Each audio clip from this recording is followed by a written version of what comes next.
You have to take chances in life. You know, if you want your life to be something special, you eventually have to take a chance. You can't do normal things and expect extraordinary results. It doesn't work that way. You have to take an exceptional chance one time.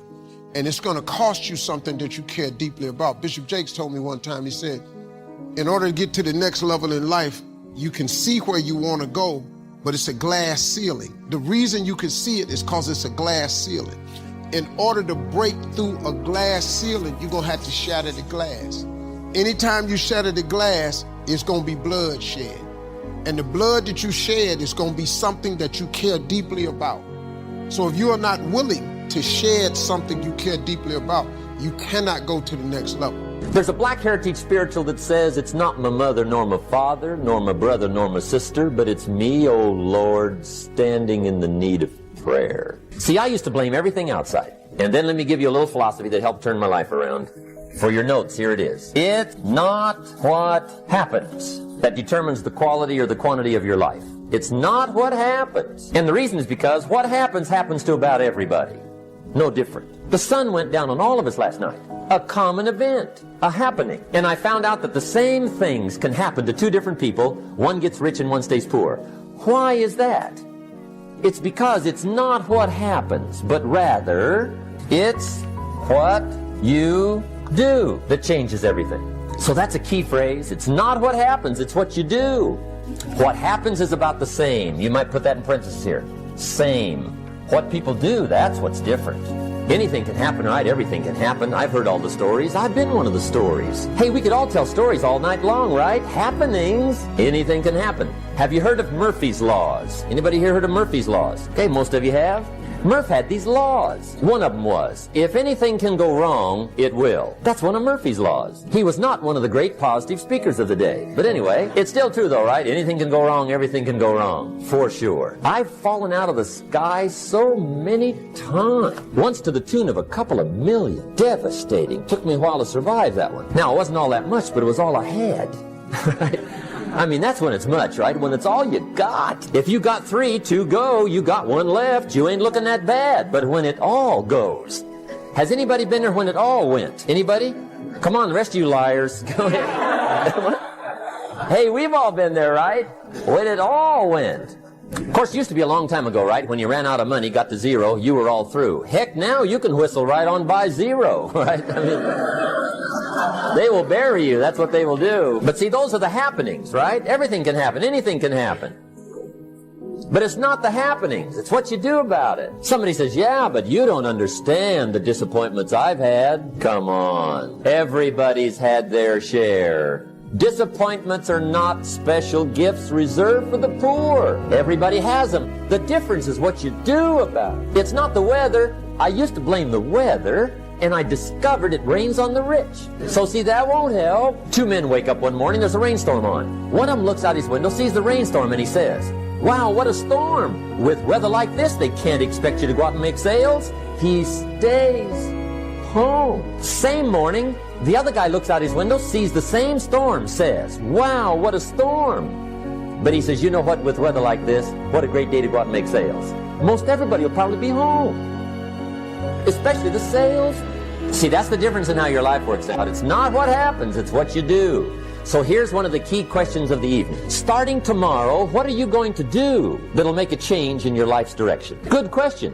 What are you going to do starting tomorrow that'll make a difference? See, if you don't do something starting tomorrow that'll make a difference, guess what? It's gonna be the same. And see, that way you can guess what the next 5 years are gonna be like. Look at the last 5. Because the next 5 are gonna be like the last 5 unless you, major key, tomorrow, change it all. Or change a little, or change something, or don't change. It's choice time. You can do whatever you want.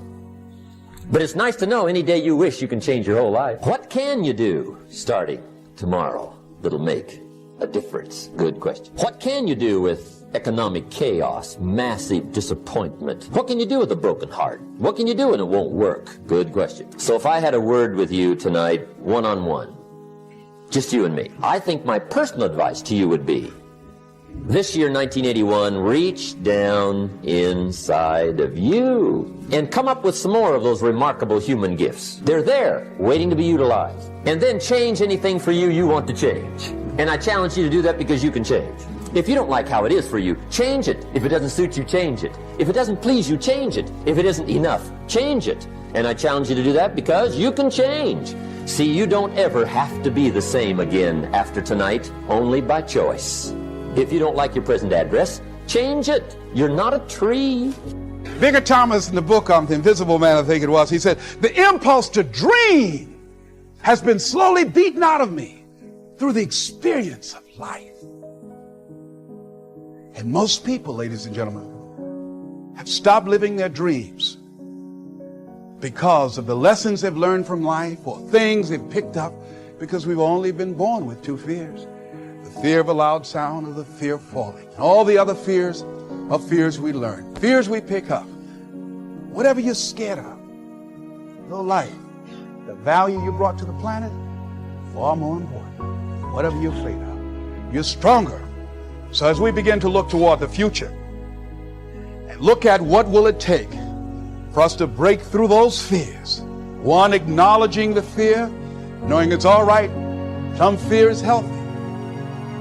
Beginning to know that your dreams, your passions, your drive to achieve whatever it is you want, as it has more power and meaning, it will move you past your fears. As you begin to feel that you deserve it, your passion and goal is so strong, the fears won't matter. As you begin to trust yourself and put yourself in the situation where you have to make it happen, you will make it happen. Ladies and gentlemen, I don't believe this. I know this from my own life experience. I know that you've got greatness within you. I know that you have unlimited potential in you. I know that you have something to give to the universe that was not here before you showed up. Somebody said that life is God's gift to us, and how we live our lives is our gift to God. What kind of gift are you giving? And what kind of gift could you give if fear wasn't an issue? And I'm saying you can have fears, but don't surrender. Don't let your fears have you. You're more than capable of making this your decade. I think there is a wonderful metaphor for this that I have created in my life for how to make this work. And I think that Regis Philbin is the one who's responsible for it, all right? My buddy Regis. There's a show called Who Wants to Be a Millionaire that has been popular all over the world. I'm in South Africa, it comes on, all right? I was in Australia, and they've got their own Australian version. And in Greece, they have the Greek edition of Who Wants to Be a Millionaire. And basically, this show has two levels that you have to get to. Now, the first level is the $1,000 level. And at the $1,000 level, you basically have to answer a question like, on your hand, you have some digits. Those digits on your hand are called your feet, your nose, your ears, your fingers.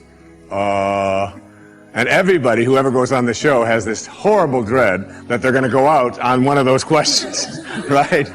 So basically, in order to get to the $1,000 level, all you have to do is answer 5 pretty simple questions in order to get to the $1,000 level. Now, on this program, the $1,000 level for you in this metaphor means that you will leave with something if you get this.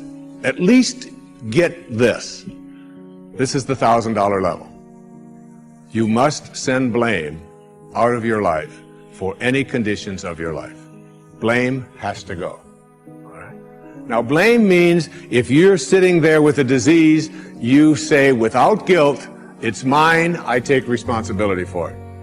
This means that if you have been through any tough circumstances in your life, this means if you have a minimal amount of financial security in your life, this means if your children don't get along with you, This means that if your neighbors are taking up a petition to get you out of the neighborhood, whatever it might be that's going on in your life, you name it, and everybody across this great country and across this world has a series of these things that you're willing to say, I am here because of the choices that I have made right now.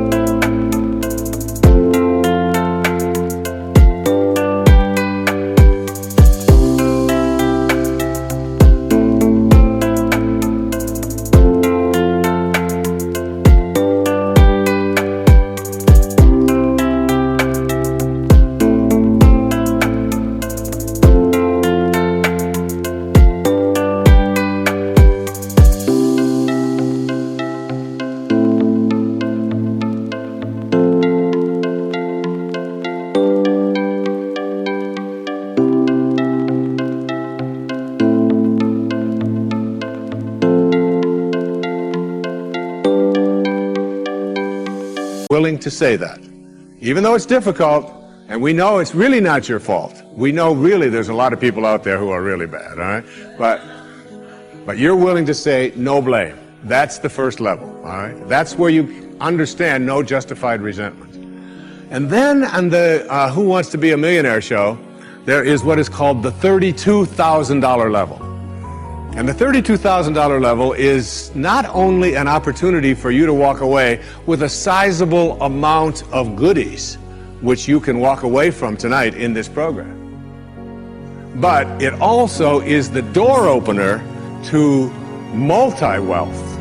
But you got to get to this in order to have an opportunity to move into these transcendent levels, all right? Millionaire spiritual status. All right? You got to get through these next 5 questions. And this $32,000 question, or level rather, comes to this. It came to me from a quotation that I used in the writing of A Spiritual Solution to Every Problem. I read a book that was written a couple of thousand years ago by Patanjali, the Yoga Sutras, the aphorisms of Patanjali. And one of those sutras, one of those aphorisms, observations that this brilliant man made almost 2,000 years ago was this. He said, if you become steadfast in your abstentions of thoughts of harm directed towards others, all living creatures will cease to feel enmity in your presence. Now this translates to blame, pretty basic, no more blame. I'm just not going to assign responsibility to other people for where I am, because now I have an opportunity to get rid of it. If I think someone else caused it, then I've got to wait for somebody else to change in order for me to get rid of it, and you might wait forever for that. But if I take responsibility for it, I can do something, including move on, which might be the most important thing to do. But at the higher level, when there are no justified resentments, what you are doing is what St. Francis did, Francesco. What you are doing is you are at a place where you are sending love in response to hate. You are literally saying, no matter what comes my way, I am going to be steadfast in my abstention of thoughts of harm.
directed toward others.